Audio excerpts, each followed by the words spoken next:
The Mississippi River is at historically low levels, which could impact the food supply and our wallets. Chief Meteorologist Ginger Z is in Osceola, Arkansas with more. When the Mississippi split, scientists thought it was a glitch in their instruments until they saw the footage. The Mississippi River, a lifeline stretching over 2,300 miles, has just made headlines for all the wrong reasons. A sudden geological shift has split part of the riverbed wide open, leaving experts scrambling for answers. Some call it erosion. Others suspect something much deeper. Whatever it is, one thing's clear: this is not normal. Don't miss what experts found after the split.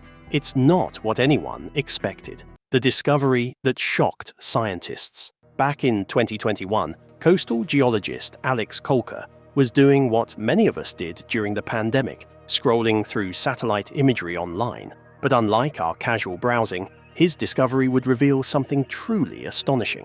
Kolker, who works at the Louisiana University's Marine Consortium, noticed a dramatic change in the Mississippi River Delta that made him do a double take. Where there had once been a tiny crevasse, barely wide enough for a small boat, there was now a massive waterway pouring an incredible amount of water into Quarantine Bay. The channel, which scientists now call Neptune Pass, had transformed from a narrow crack about 30 to 50 meters wide into a roaring distributary averaging 200 meters across. In some places near its mouth, the channel had grown even wider. The depth measurements were equally shocking. What had been a shallow cut, just 3 to 6 meters deep in 2016, now plunged to depths of 30 meters in certain spots. This wasn't a gradual change that took decades or centuries. This dramatic transformation happened in just a few short years, primarily between 2019 and 2021. When Kolker and his research team calculated the flow rate through Neptune Pass, the numbers left them stunned. The channel was diverting approximately 118,000 cubic feet of water per second from the Mississippi River. To put that in perspective, that's 5 times greater than the discharge of the Hudson River flowing into New York Harbor. During periods of high flow, the Neptune Pass carries about 15 to 17% of the entire Mississippi River's water volume. By discharge alone, Neptune Pass would rank as one of the 10 largest rivers in North America and approximately the 100th largest river on Earth. Neptune Pass represents something profound, a rare glimpse into how rivers naturally behave when they're allowed to follow their instincts. For nearly a century, engineers have controlled and constrained the Mississippi River with an extensive network of levees, dams, and flood control structures. Neptune Pass formed in one of the few areas along the lower Mississippi where the eastern bank lacks significant human settlement and remains relatively untouched by engineering projects. Here, the river found an opportunity to do what rivers have done for millions of years: find the easiest path to the sea, the historic 2019 floods that changed everything. To understand how the Neptune Pass came to be, we need to rewind to 2019 and talk about one of the most significant flood events in recent Mississippi River history. That year, the Mississippi River experienced exceptionally high flows due to record-setting precipitation across its massive drainage basin. The river stayed above flood stage for more than 235 consecutive days, placing extraordinary pressure on its banks throughout Louisiana. Before 2019, what would become Neptune Pass existed as a small feature called Proto-Neptune Pass, with historical surveys from 2016 measuring its flow at only about 300 cubic meters per second during high water. It was essentially a minor outlet that local boat captains could barely navigate through in a 24-foot bay boat. Nobody paid much attention to this unremarkable feature because the Mississippi Delta has dozens of similar small crevasses and cuts along its lower reaches. Then came the relentless floods of 2019. As billions of cubic feet of water surged down the Mississippi hour after hour, day after day, month after month, the river began probing for weaknesses. In the area across from the fishing town of Burras, Louisiana, about 70 river miles south of New Orleans, the river found what it was looking for. The eastern bank in this location wasn't reinforced with the massive levees that line most of the lower Mississippi. Without these barriers, the relentless water pressure exploited natural vulnerabilities in the bank's structure, and the transformation began rapidly. Satellite imagery from February 2019 shows Proto-Neptune Pass as a thin line, but by March 2021, that same location revealed a wide, powerful channel cutting through the landscape. What makes this event particularly significant is its rarity. Neptune Pass represents the largest new distributary to form on the Mississippi River in nearly a century. The last comparable event was the formation of the Wax Lake Delta, which emerged about 150 miles to the west during the 1970s. The water carved through sediment and soil with remarkable efficiency, widening the channel by an order of magnitude in less than 2 years. As the channel grew wider and deeper, it could accommodate even more water flow, creating a self-reinforcing cycle where more flow meant more erosive power. Scientists along the Gulf Coast haven't witnessed anything like Neptune Pass's rapid development in over half a century, making this a once-in-a-generation opportunity to study river mouth formation in real time. How rivers naturally build land. To truly appreciate what Neptune Pass represents, we need to understand the fundamental geological principles of how rivers build deltas and create new land. For millions of years, large rivers like the Mississippi have carried enormous quantities of sediment from the continental interior to coastal areas. This sediment, made up of silt, sand, clay, and organic matter, is picked up along the river's journey as it erodes banks, cuts through soft rock formations, and collects material from countless tributaries feeding into the main channel. When a river reaches the coast and meets the ocean, something fascinating happens. The water slows down as it spreads out into the broader Gulf waters. As the current decreases, the river can no longer carry all the sediment it's been transporting.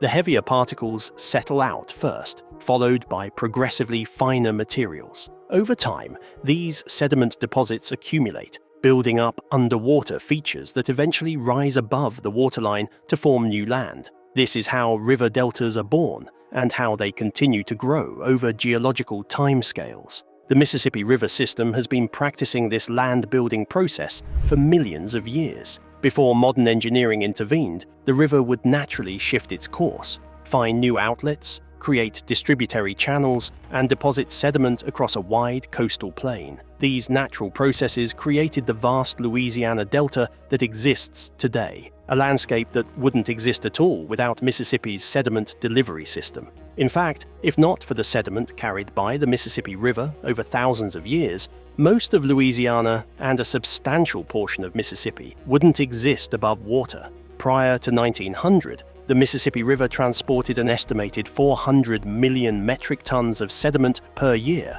from the interior United States to coastal Louisiana and the Gulf of Mexico. This massive sediment load continuously nourished the delta, allowing new land to form faster than natural subsidence and erosion could remove it. The river would overflow its banks during floods, spreading nutrient-rich sediment across floodplains. It would occasionally jump to new courses, abandoning old channels and creating new distributary systems that reached different parts of the delta.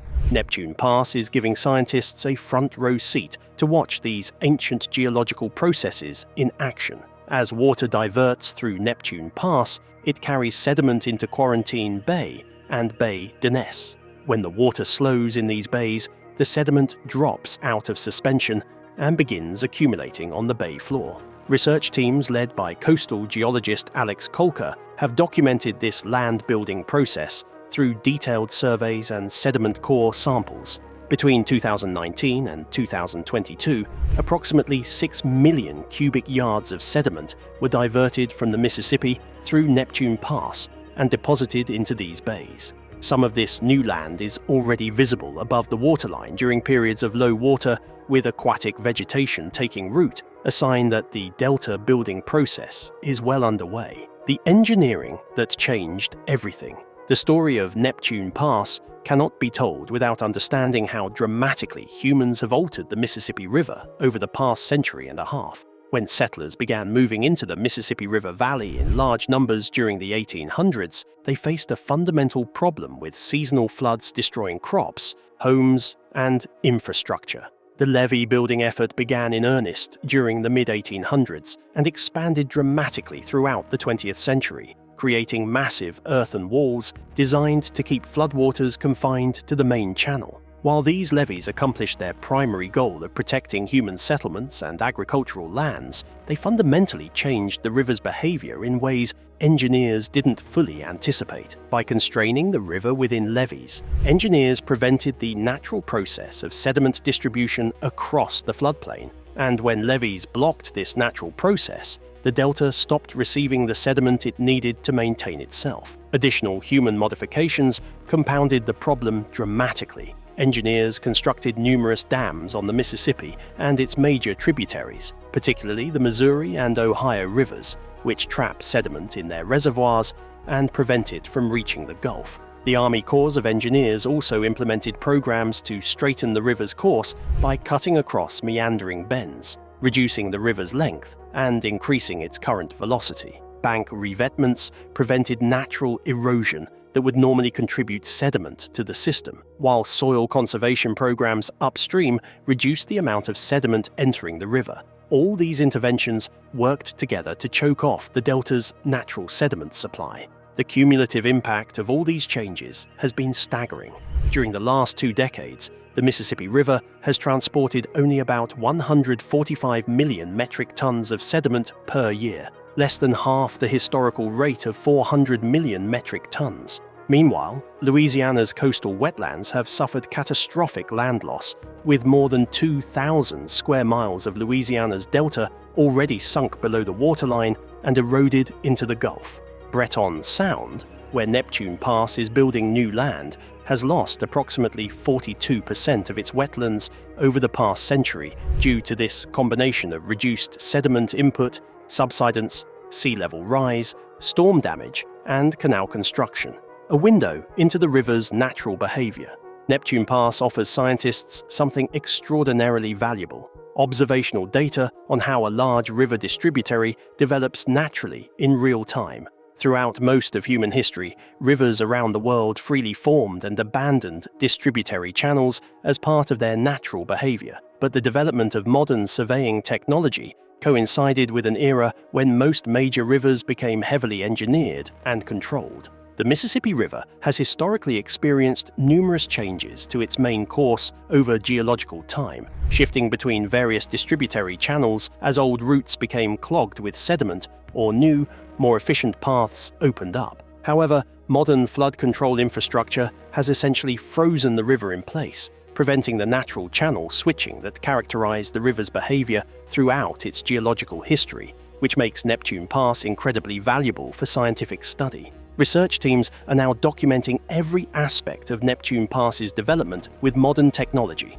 They conduct aerial surveys from small aircraft and analyze satellite imagery to track changes in the channel's width and path, take boats into Quarantine Bay to collect sediment cores that reveal the composition and accumulation rate of new deposits, and measure water discharge rates at different points along the channel during various stages of Mississippi River flow. Scientists can now measure exactly how much water flows through a newly formed distributary, track the sediment deposition rates in the receiving basin, monitor the development of the delta formation, and observe how aquatic ecosystems respond to the influx of fresh water and sediment. They also monitor the establishment of aquatic vegetation on newly formed land and track changes in fish and wildlife populations responding to the new habitat. One particularly interesting finding relates to where the sediment actually comes from. Scientists initially questioned whether the new delta forming in Quarantine Bay was simply material eroded from Neptune Pass's banks, or whether it represented genuine new sediment transported from far upstream.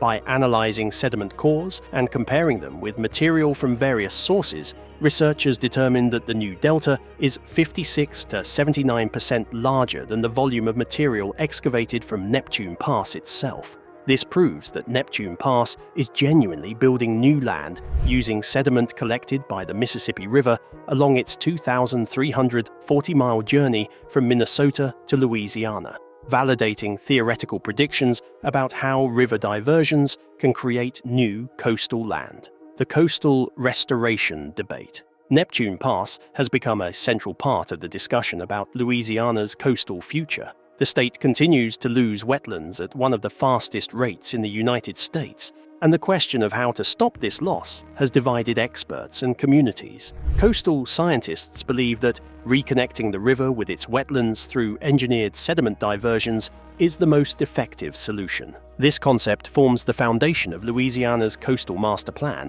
which includes several large-scale projects designed to move sediment-rich water into eroding areas. The most significant of these projects, the Mid-Barataria Sediment Diversion, began construction in 2023 and aims to rebuild land by directing large volumes of the Mississippi's water into Barataria Bay. The project has encountered strong opposition from oyster farmers and some conservation groups. The oyster industry argues that the influx of fresh water will destroy existing oyster habitats and harm a major source of local income.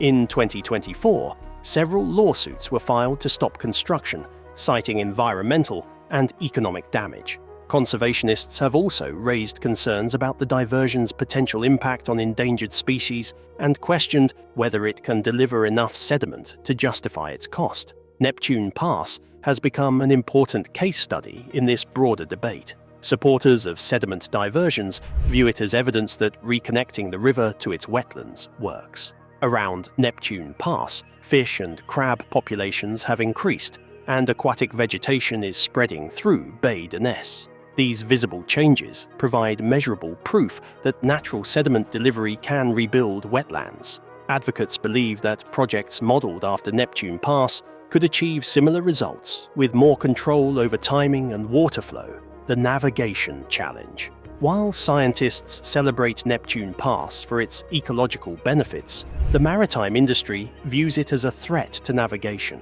The Mississippi River is one of the country's most important commercial routes, carrying billions of dollars in goods each year. Diverting a significant portion of the river's flow into Neptune Pass reduces the volume of water in the main channel, particularly during low water seasons. This reduction forces ships to carry lighter loads to avoid running aground, which increases shipping costs and disrupts trade. The diversion has also altered water flow patterns, creating shallow areas and strong currents that complicate vessel movement. Shoaling in the main channel has become a growing problem, forcing more frequent dredging and maintenance. In 2022, the Army Corps of Engineers conducted partial stabilization work at Neptune Pass to manage these effects, but concerns remain about long-term impacts on navigation safety and costs. The Army Corps must balance maintaining navigability with supporting ecological restoration. Historically, its work focused on flood control and keeping the river confined to a single channel. However, attitudes have shifted toward more balanced management that includes environmental factors. Neptune Pass reflects this evolving approach, as the Corps has allowed the feature to remain open while studying how it affects both shipping and ecosystem health. Engineering a compromise. The Army Corps of Engineers has been working on a plan to address both navigation and restoration needs at Neptune Pass. Earlier proposals aimed to restrict water flow to minimize its impact on shipping. Engineers suggested installing a stone structure at the pass's entrance to reduce discharge and constructing sediment retention devices near its outlet to manage sediment buildup. These measures were designed to bring flow levels closer to those seen before the 2019 floods. Environmental scientists objected to these plans, warning that cutting off too much water would stop the natural land building process. They pointed to successful examples, such as the West Bay diversion, where continuous sediment delivery created thousands of acres of wetlands. Their argument emphasized that maintaining enough flow through Neptune Pass is crucial for keeping the delta growing rather than eroding. In response, the Army Corps agreed to collect more data and adjust its strategy before finalizing construction. Engineers are now testing how different flow levels affect both navigation and sediment deposition. The goal is to find a workable balance that allows some degree of land formation without disrupting shipping. Studies indicate that even partial flow could still deliver meaningful sediment loads, suggesting a middle ground may be possible. The geological history connection.